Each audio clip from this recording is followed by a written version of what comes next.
Salut tout le monde, j'espère que vous allez bien. Aujourd'hui, on va parler d'un nouveau sujet, les injections d'acide hyaluronique que les gens se font eux-mêmes sur Internet. C'est parti.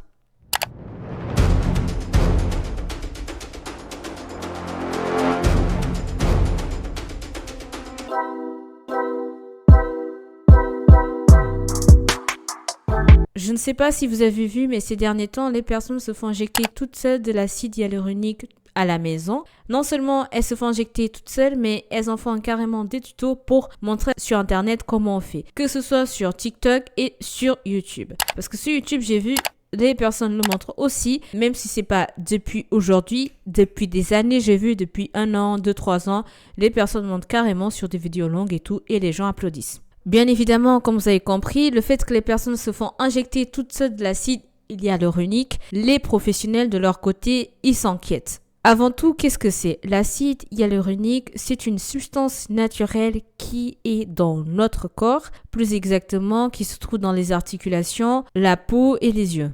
La particularité avec l'acide hyaluronique, c'est qu'il peut retenir l'eau, la maintenir hydratée et la maintenir ferme. Par exemple, en cosmétique, il est utilisé pour maintenir la peau plus jeune, réduire les rides, alors qu'en médecine, il est utilisé pour résoudre des problèmes d'articulation ou se faire des injections d'acide hyaluronique pour augmenter les lèvres, par exemple. Aujourd'hui, la cible de la chirurgie esthétique a complètement changé. Auparavant, on était positionné sur une cible de 50 à 60 ans. Aujourd'hui, c'est complètement inversé, donc c'est une cible plus jeune, entre 18 et 34 ans. Ils sont de plus en plus jeunes. Les filles de 17 ans, après le bac, veulent faire leur nez, elles veulent faire leur sein, elles veulent faire leur corps très tôt. Elles sont accompagnées par leurs parents qui adhèrent à ces idées. C'est un fait nouveau. Nouveau, on va dire de 7 ou 8 ans. Et je pense que c'est lié aux réseaux sociaux. Et je pense qu'Instagram a révolutionné notre monde, notre mode de vie, notre mode de communication et aussi dans le domaine de la chirurgie esthétique. Ces derniers temps, les personnes se font jeter de l'acide hyaluronique sur TikTok pour grossir leurs lèvres. Le problème, c'est que ces personnes le font toutes seules, par elles-mêmes, sans supervision d'un professionnel et en font carrément un tuto. J'ai reçu mes seringues d'acide hyaluronique. J'ai encore mes taches de rousseur d'avant, hein. C'est sympa, je trouve. Alors, j'ai ouvert déjà juste les cartons plastiques pour pas trop galérer. En fait, j'ai fait une commande sur un site français. J'ai trop envie de faire des pommettes, d'essayer de me les faire moi-même. Je sais que c'est pas bien et que ma chirurgienne, peut-être, elle voudra plus me toucher après, mais j'aimerais bien essayer. Je toucherai pas la jawline ni le menton, mais j'ai envie d'essayer un tout petit peu aux pommettes. En plus, ça se dissout après dans le corps, mais bon.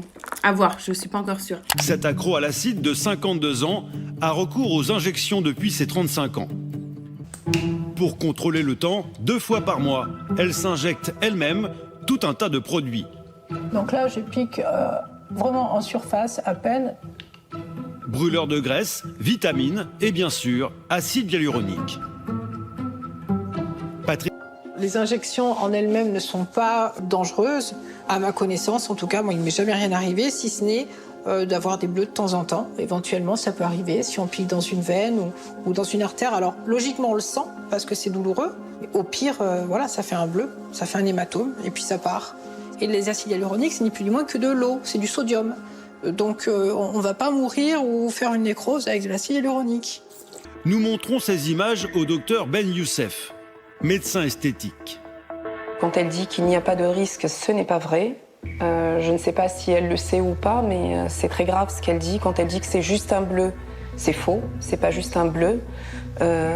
Donc ça me choque et j'ai peur pour les gens qui la suivent surtout et qui lui font confiance. Le problème, c'est que ce genre d'injection, il y a besoin d'un professionnel. Ce n'est pas une injection sans risque, comme l'explique Dr Roque Gravy. On injecte mal dans une lèvre, ça peut déboucher sur une nécrose complète de la lèvre. Nos plasticiens, et ce n'est pas rare, réparent comme ça des patients qui sont véritablement abîmés par des injections faites n'importe comment. Et c'est des conséquences à vie esthétique absolument dramatiques. Comme le docteur vient très bien de le dire, vous avez compris, la nécrose peut se développer.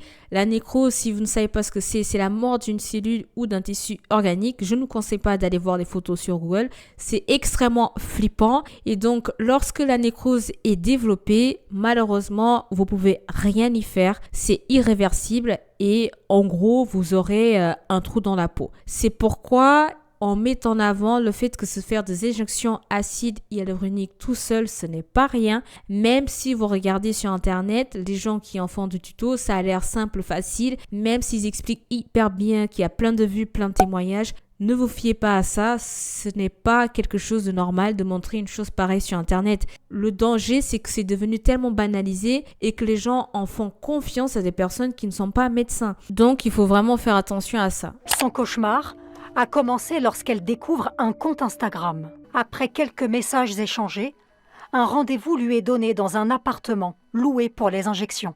L'injection se fait au mépris de toutes les règles d'hygiène. C'est même pas une compresse, c'est un papier toilette qu'elle a parti chercher dans le Airbnb. Elle est en train de m'injecter de l'acide hyaluronique dans le nez. Mais le problème qu'il y a, c'est qu'il n'y a pas de gants. En plus, avec des faux ongles, dans le milieu médical, c'est interdit. En plus de ça, elle tapote le sang avec ses doigts. Normal, quoi. La croûte, une fois que s'il n'y a pas de traitement, bien, elle tombe. Et quand il n'y a plus la croûte, eh bien, il y a un trou. Il y a un énorme trou au milieu. Donc elle aurait eu un trou. Alors, elle perdait la moitié du nez. Tout est impeccable. Il a fallu 3 semaines de soins quotidiens Merci, docteur. pour guérir cette nécrose. Ça va? Tranquille, j'avais juste une question. Comme vous venez de voir dans cet extrait, cette personne s'est fait injecter de l'acide hyaluronique par une personne qui n'est pas médecin, qui n'est pas compétente dans le domaine, donc une soi-disant esthéticienne qui a juste un diplôme, un papier qui ne prouve strictement rien. Qu'est-ce que c'est que ça? C'est quoi ça? Qu'est-ce que c'est que ça? On dirait un diplôme pour les gamins, mais ça vaut rien, c'est à mettre à la poubelle direct. Ça vaut rien sur rien. Vous avez fait combien d'années d'études pour connaître l'anatomie et devenir chirurgien esthétique? 13 ans d'études, dont 8 ans de pratique. Seules les personnes capables de faire ce genre de choses, ce sont les chirurgiens qui ont fait des études, doctorat, des années de médecine. Quelle est la pire chose à faire si on veut faire des injections d'acide hyaluronique? La pire chose à faire si on veut faire des injections d'acide hyaluronique, c'est de les faire faire par quelqu'un qui n'est pas chirurgien esthétique ou qui n'est pas médecin qualifié pour faire des injections. Regardez ce livre. Ceci n'est qu'une toute petite partie de tout ce qu'il faut connaître quand on veut être chirurgien esthétique. Il y a une dizaine de livres gros comme celui-ci, et ça, c'est juste pour la partie théorique. En plus, il y a toute la partie pratique qui consiste à apprendre les techniques de chirurgie, et c'est un apprentissage sur de très nombreuses années, des centaines et des milliers d'heures de blocs opératoires et de pratiques de chirurgie esthétique et de médecine esthétique. Tout ça ne s'apprend pas en un claquement de doigts. Si vous faites ça par quelqu'un qui n'est pas compétent, un non professionnel, donc dans un appartement, dans des conditions hygiène immondes, vous pouvez vous retrouver avec une nécrose. Donc c'est pourquoi il faut absolument faire ça avec un professionnel. Et comme vous l'avez bien compris, le deuxième problème qu'on rencontre, c'est qu'il y a des personnes qui se font injecter toutes seules, mais d'autres qui sont injectées par des personnes qui ne sont pas qualifiées dans le domaine. Donc, est-ce que c'est légal de se faire injecter de l'acide hyaluronique tout seul? Non. Est-ce que c'est légal de se faire injecter de l'acide hyaluronique par un non professionnel? C'est non également. Le troisième problème aussi, c'est que malheureusement, l'acide hyaluronique, c'est disponible facilement sur le net et sans contrôle d'âge. Super facile à trouver. On s'est rendu compte qu'on pouvait acheter en pharmacie des seringues d'acide hyaluronique sans ordonnance. On a voulu vérifier. Des seringues comme ça? On est parti dans une pharmacie au hasard avec une caméra cachée. Les lèvres. Les lèvres? Ouais. Et vous voulez quoi comme résultat? C'est pour repulper? Ouais. Alors, il y a plusieurs marques, mais du coup, je vais demander à ma collègue. Parce qu'elle s'y connaît bien. Il y a une de vos pharmaciennes qui est chargée de vendre ça. Et elle s'occupe que de ça? Ouais. Ok. Est-ce que vous avez beaucoup de demandes? Non. On a toute la carte en fait, qui est dédiée à la médecine esthétique. Vous l'avez déjà fait? Non, justement, j'ai jamais rien fait. Faites attention. Ouais. C'est pas rien quand même, c'est l'acide hyaluronique que vous injectez, donc que ce soit bien symétrie, bien fait, faut mieux que ce soit fait par un médecin quand même. Et donc on lui ramène ça? Ouais, vous lui ramenez ça et vous l'injectez. Ok. Sauf qu'on a parlé avec plusieurs de ces médecins, on leur a montré ces seringues qu'on a achetées en pharmacie. Ils nous disent tous la même chose, jamais on les utilisera parce qu'ils ne savent pas vraiment d'où elles viennent réellement. Donc le problème, il est là. N'importe qui peut se le procurer facilement en sachant que ça peut être très dangereux si ce n'est pas pratiqué par un professionnel.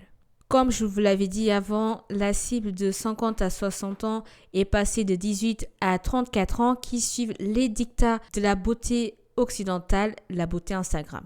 Quatrième problème qui est souligné par le docteur pédagogue Tess Dalen, je ne sais pas si je prononce correctement son nom, mais je l'espère. Il dit clairement qu'avant, on venait pour gommer la vieillesse et aujourd'hui, on vient pour anticiper sa beauté et optimiser la beauté. Avant, on venait pour gommer les signes de vieillesse. Aujourd'hui, on y va plutôt pour les anticiper et pour optimiser sa beauté. Avant, on relativisait ses complexes ou ses défauts. Aujourd'hui, on corrige directement ce qui ne va pas ou ce que les dictats occidentaux considèrent tels. Sa chronique vient du fait qu'il a lu le livre Génération Bistouri d'Ariane Rioux et d'Elsa Marie. Ce livre parle tout simplement d'une enquête sur les dérives de la chirurgie esthétique chez les jeunes. Je vous laisse voir un extrait de l'auteur du livre pour voir ce qu'elle en dit. Ce qu'on observe, c'est qu'aujourd'hui, il y a de plus en plus de garçons qui poussent aussi la porte des cabinets de chirurgie esthétique. Les réseaux sociaux sont en grande partie les coupables de cette expansion de la chirurgie esthétique chez les jeunes. Ils sont matraqués d'images, qui sont retouchées ou avec des filtres dessus. En France, il y a beaucoup d'influenceurs, notamment d'influenceurs de télé-réalité, qui font régulièrement la promotion d'actes de chirurgie esthétique, de cliniques, de chirurgiens. En gros, c'est un échange de bons procédés. Je pense que le problème est complètement sous-estimé et on n'arrive pas du coup à établir des règles. Il faudrait qu'on sache qui on opère, à quel âge, parce qu'aujourd'hui il faut se poser la question, est-ce qu'on touche à un pénis de taille normale? Est-ce qu'on opère le nez d'une jeune fille qui est encore en formation? C'est ça qui est inquiétant, c'est qu'aujourd'hui il n'y a pas vraiment de règles. La dérive ultime de la banalisation de la chirurgie esthétique, c'est le développement d'injectrices illégales. Donc en fait, ce sont des femmes qui n'ont absolument aucun diplôme de médecine, qui proposent des injections à prix cassé et qui donc attirent une patientèle plus jeune. Nous, ce qu'on dénonce, c'est la banalisation à l'extrême de la chirurgie esthétique et aujourd'hui le fait que certains jeunes poussent la porte d'un cabinet comme ils iraient s'acheter un sac à main. Elle se tourne vers une injectrice qui propose ses services de manière illégale. Seuls les médecins sont habilités à pratiquer ce geste. Pensant s'adresser à un professionnel, Sarah va débourser 700 €. Cinquième problème qui est mis en avant par cet extrait, c'est que la chirurgie esthétique est devenue quelque chose de banalisé. Il n'y a plus de normes, aucune règle, aucun contrôle. Par exemple, Sarah qui s'est fait injecter de l'acide hyaluronique à un prix tout cassé. Le docteur Tess Dalen précise que les codes de beauté sont devenus irrationnels et que cela a créé un métissage impossible. Le teint mat, les yeux légèrement bridés, le nez en tropette, les pommettes saillantes et la bouche charnue. Sixième problème en relation avec ce qu'il met en avant, c'est qu'il y aura toujours des nouveaux dictats de beauté et les gens seront prêts à le faire. Pour conclure cette vidéo, s'injecter de l'acide hyaluronique tout seul ou par un non professionnel, c'est non, c'est très dangereux. Vous pouvez avoir des conséquences dramatiques à vie. Deuxième point, il n'est pas nécessaire de faire de la chirurgie esthétique à un si jeune âge. Vous avez vu, des jeunes dès 18 ans, ils veulent faire de la chirurgie. Dr Tess Dalen a mis en avant aussi qu'aujourd'hui, les gens viennent pour optimiser leur beauté, alors qu'avant, on venait pour gommer la vieillesse. Et c'est exactement ça. Et troisième point, restez vous-même, soyez vous-même, vous êtes beau comme vous êtes. Prenez soin de votre corps autrement, faites du sport si nécessaire. Prenez soin de votre peau, de votre visage avec des produits cosmétiques. Soyez authentique, ne vous laissez pas influencer par la beauté occidentale. On est arrivé à la fin de la vidéo, j'espère sincèrement que vous avez aimé et surtout pour vous alerter avec tous ces dangers. Donc partagez au max la vidéo, mettez un max de commentaires, je vous dis à plus, salut, ciao.